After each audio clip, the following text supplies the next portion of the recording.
one of the guys at the club had glued up some staves to make club bows. He glued them up over long deliberately because things can be cut down, but he'd sort of used dimensions that he'd already done for heavier bows, and these want to be about 50, so unfortunately they're more like 150. So first thing I did is I put a metal cutting blade on the bandsaw, because this iPay is bloody hard and brittle. And I've taken about, well, allowing for the width of the saw blade, probably about 3 or 4 millimeters off the belly, which has helped a bit. I mean, it's moving now in a way, but you can sort of see at least it's moving a bit now. And there, well, that's at 70 pounds. So, you know, we're in the realms of possibility now, because I can work that iPay down a bit more. The bamboo's been left a bit thick, unfortunately. Normally you'd want it feathered out on a stave, on the glued up stave. You'd want it almost feathered out to nothing, so that as you reduce the width it then shows a little bit more depth there.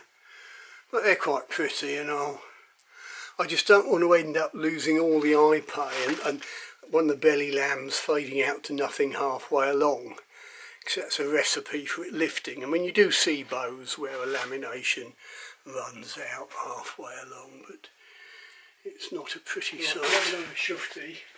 I've cleaned up the belly on the belt sander, because iPay's nasty, hard, brittle stuff, and it would probably tear with an edged tool, so the bandsaw and the belt sander have done fine. It's still parallel all the way down. Yeah, it's about 30mm wide all the way down. But the width taper doesn't make a lot of difference, and it's better to keep it wide and flat until it's coming back, else you could end up with it suddenly bending sideways. So I've also tightened the toggle up one turn, so the string's a bit tighter. Let's just see if we're anywhere near a sensible. Well, where's £50? Well, then it wouldn't even get it braced yet. But you can see there's plenty of movement. Right limb looks weaker, which is alright, but you can see I'm going to be struggling to get it to £50. Let's just have a look. Mid limb I've only got 3mm of iPay left to play with, so there's not a huge amount I can do. Yeah, I can take the width down a fair amount, but even if I half the width, that'll only half the poundage, so I think we're going to be struggling.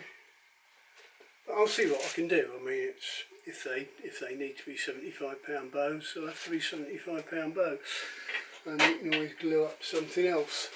So I don't want to take a lot more off the belly.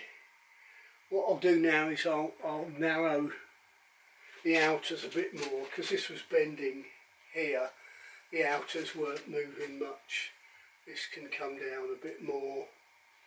I'll taper it and see what it does. Right, what I've done is I've taken those two bits off the right hand upper tip, so it's effectively tapered that right limb. I haven't done that left one because I thought it would be interesting to see what difference that bit of width taper makes. What I expect to see is not a lot of difference. The vite will obviously still be weak, and it'll probably be a little bit weaker, but it might be coming down a bit more near the tip. Yeah, not a lot of difference. Yeah, the vite's weaker. There. And that's £70.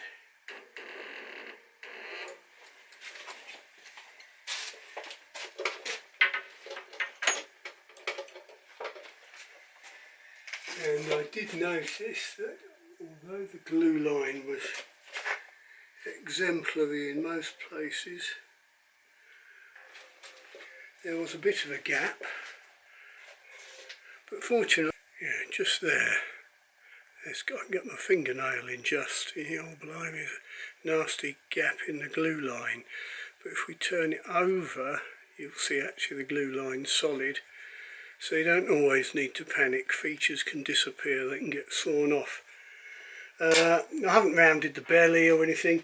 You can see the overall section of it. It's probably going to be a bit wide and flat for an English longbow. But yes, I can narrow it more. But we'll wait till it's coming back in a decent shape. And I can round the corners and the rest of it. But all those bits and pieces, they only drop a few pounds in weight. You've got to get in the right ballpark first. So what I'll do is I'll grind that belly on the left side a little bit more. Do that rough taper on that. Put it back, have another look. Maybe see about bracing it.